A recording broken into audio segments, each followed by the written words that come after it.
Ça marche? Ouais. Parfait.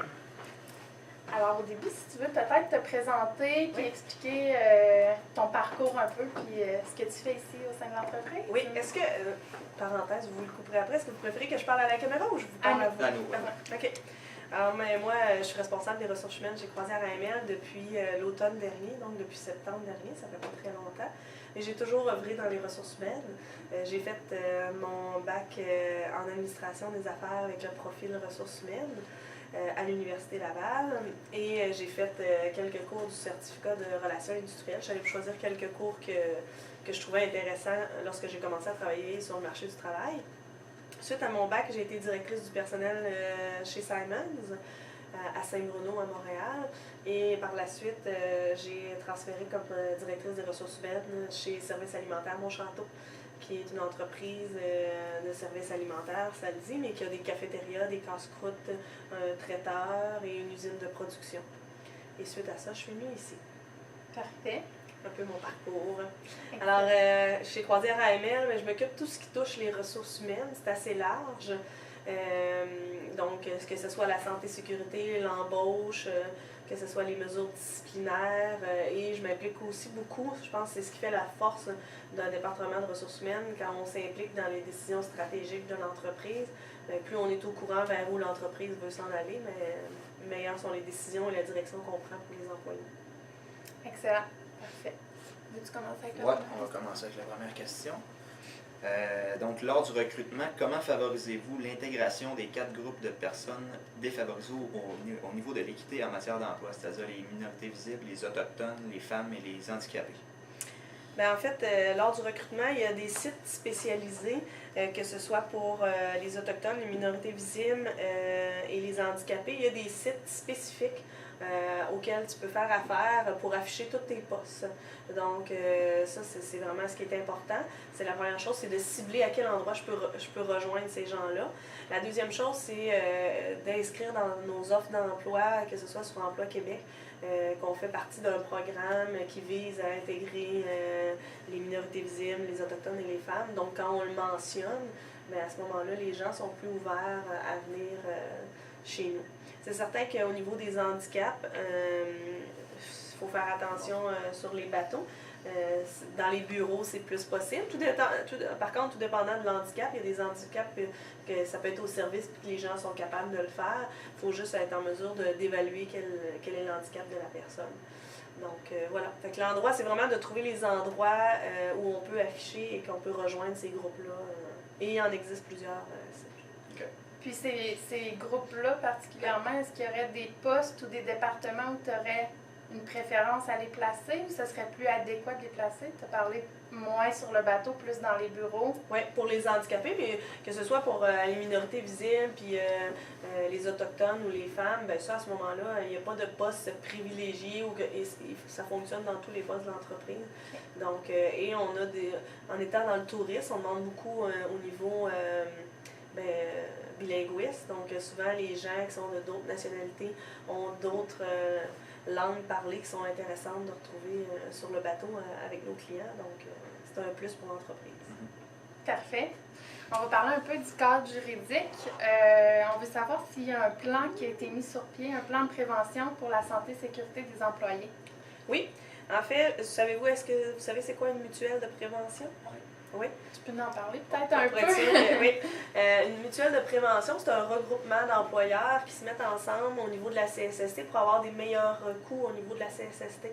Mais en faisant partie d'une mutuelle de prévention, on a donc des exigences parce qu'en se mettant tous les employeurs ensemble, on veut que chacun performe bien pour qu'on puisse avoir des taux plus bas au niveau de la CSST. Alors, la mutuelle, ce regroupement-là, a des exigences de s'assurer qu'on maintient un programme de prévention. Pour qu'on ait encore là les meilleurs taux. Donc oui, il y a un programme de prévention qui se fait et que lors de l'accueil des employés, il y a un petit manuel que je pourrais vous remettre, je n'ai pas pensé d'apporter. Il y a un manuel de l'employé qui parle justement qu'il existe un programme de prévention et c'est chaque gestionnaire ayant son département qui doit donner cette formation-là. Au niveau des bateaux, ben, c'est encore plus, nous, on a comme 2 volets. On a le volet santé-sécurité générale que toute entreprise au Québec doit mettre sur pied, mais il y a aussi au niveau de Transport Canada qui vient entrecouper nos exigences sur le bateau. Donc, régulièrement, pratiquement toutes les semaines durant la saison, le capitaine ou le directeur régional fait des formations au niveau sécurité à bord du Louis Joliette, dû au fait que si jamais il y avait des évacuations ou des situations d'urgence. Donc, nous, notre programme de prévention de la mutuelle vient en relation directe avec les formations qui sont faites sur le bateau de façon régulière. Est-ce que tu aurais des petits exemples concrets de ce qui est compris dans ce plan de prévention-là, les différents aspects qui sont traités? Ou... Bien, dans le plan, le plan de prévention de santé-sécurité, c'est quand même assez imposant. Autant au niveau de l'assignation temporaire, ça c'est un exemple important, c'est que si quelqu'un se blesse, ce qu'on fait, l'entreprise, c'est qu'il va favoriser un retour plus rapide au travail en proposant des tâches allégées, en proposant un autre poste. Je vous donne un exemple, il y a quelqu'un qui s'est blessé au genou dans l'Est dernièrement, qui était agent de billetterie. Alors, ce qu'on fait, c'est qu'on prône un retour rapide. Donc, on va mettre tout en place pour qu'elle puisse revenir au travail, mais dans des conditions qu'elle est capable. Donc, on a adapté son poste de travail avec un banc, un tabouret pour sa jambe, tout ça. Et c'est prouvé au niveau de la CSST que les retours plus rapides, les gens guérissent plus rapidement. Okay. Donc, l'assignation temporaire, c'est un des gros points du programme de prévention. On a tout aussi le cadenassage au niveau des machines. Donc, le cadenassage, c'est que s'assurer que on a beaucoup de moteurs à bord du Louis Joliette et du Cavalier Maxime de tous les navires. Donc, au niveau des moteurs, il y a toutes des procédures pour éviter des malheureux accidents. Parfait. Ça répond-tu? Oui, ça répond. Non, c'est bien. Donc, la troisième question. En quoi consiste le système ou le service de dotation chez Croisière AML? Quand vous dites en quoi consiste le système, qu'est-ce que vous voulez dire? Bien, en fait, c'est que la dotation, à prime abord, c'est dans une entreprise, c'est souvent un regroupement ou un département qui est organisé pour répartir les employés, aussi procède un peu à l'embauche et tout ça. Vous voulez savoir de quelle façon de quoi il est composé, oui. OK. Ici. C'est sûr qu'à l'ampleur du nombre d'employés qui est ici, je ne peux pas faire tous les embauches. On est en haute saison, on va, tout dépendant des années, mais en moyenne, c'est 650 employés à l'année qui passent. Donc, ce qu'on fait, c'est que moi, je suis là pour chapeauter vraiment le service de dotation. Mon rôle, ça va être de coacher les gens, comment faire les entrevues, comment recruter du monde. Alors, chaque gestionnaire va faire sa propre embauche. Quand c'est des nouveaux gestionnaires, bien, moi, je vais aller avec cette personne-là pour faire les entrevues avec elle, pour lui expliquer comment sélectionner les bons CV. Donc, moi, je vais faire le coaching, excusez l'anglicisme, de la personne qui va faire l'entrevue. On va y expliquer comment le faire pour ne pas faire de la discrimination. Et ce qu'on va faire aussi, c'est que moi, je vais faire une première sélection des CV. Alors, mon adjointe ou moi, là, les premiers CV qui rentrent, selon le poste que la personne veut appliquer, bien, on fait une première sélection si on retient ou pas la candidature. Donc, un premier tri qui est fait, puis après ça, c'est envoyé au gestionnaire qui fait un deuxième tri plus approfondi, puis ensuite passe les entrevues. Donc, moi, mon rôle, c'est vraiment des coacher. Et mon rôle va être aussi au niveau des postes stratégiques. Donc, tous les postes de direction, tous les postes qui ne sont pas nécessairement de direction, mais qui sont stratégiques dans l'entreprise. Bien, à ce moment-là, moi, je vais intervenir dans le processus. Souvent, je vais faire la première entrevue. Je vous donne un exemple qu'on a fait cette année. Exemple, la directrice vente marketing. Moi, je vais rencontrer les premiers candidats. Je vais retenir des gens, puis je vais venir proposer, bon, dans ce cas-ci, c'était au président puis au VP Finance, de dire, ben voici les deux candidats que j'ai sélectionnés. Ils repassent les deuxièmes entrevues avec moi, puis on fait un choix à ce moment-là. Okay. Donc, voilà. Parfait. On va parler un peu justement du processus de sélection et de placement. Oui. On aimerait savoir par quelle méthode, ici, chez Croisière AML, on arrive à trouver les employés et les cadres. Oui. Puis aussi, par rapport à ça, on va parler un peu des techniques de sélection des employés, si elles ressemblent ou si elles diffèrent des techniques de sélection des cadres. OK. Oui, il y a quelques différences. Je vous dirais que tous les postes qui sont saisonniers, qui sont des postes à bord du bateau ou au niveau du service à la clientèle, on emploie beaucoup Emploi Québec. C'est pour nous une bonne source. Habituellement, les gens répondent bien à cet affichage-là. Donc, on utilise beaucoup Emploi Québec et notre site Internet. De plus en plus, on est On est sur Facebook, on est sur des réseaux sociaux aussi, donc on utilise les réseaux sociaux pour envoyer nos nouveaux postes.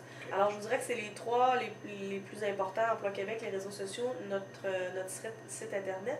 Et on va aussi utiliser les centres locaux d'emploi, les centres locaux pour jeunes.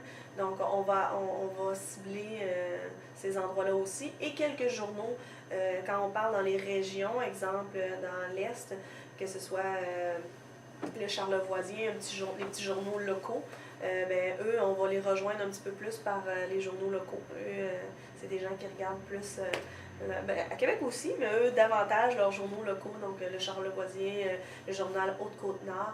Alors, c'est par là qu'on va rejoindre ces gens-là. Au niveau des cadres, on va davantage faire affaire avec soit des chasseurs de tête ou des agences de placement. De plus en plus, on a des partenariats avec des agences pour faire une première sélection aussi.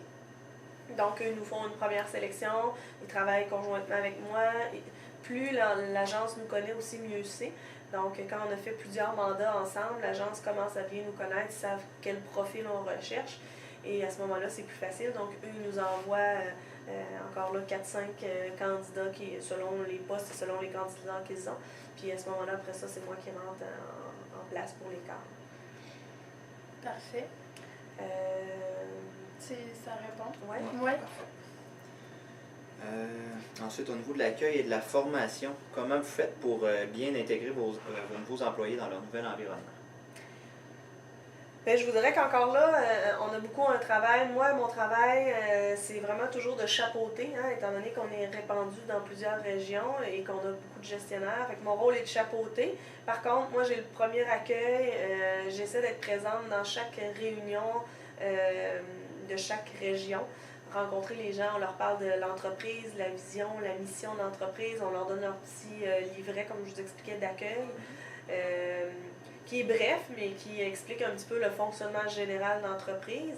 Et par la suite, les gestionnaires, eux, vont aller dans leur département plus en profondeur pour bien détailler leurs exigences, comment ça se passe à bord.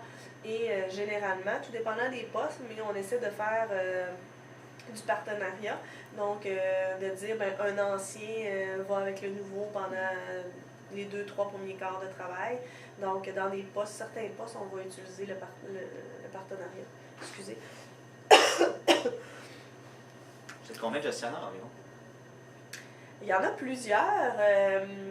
Si je prends dans l'Est, juste pour vous faire peut-être une structure, là, chaque région a un directeur régional. Okay. Donc, dans l'Est, Québec et Montréal. Et suite à ça, tous les directeurs ils ont des responsables aussi en dessous d'eux. Responsable de billetterie, responsable de la restauration, responsable des opérations. Donc, je vous dirais qu'on est une quinzaine. Okay. Parfait. Puis à différents niveaux. Niveau hiérarchique, là. Il y en a qui sont directeurs, d'autres, c'est des chefs d'équipe.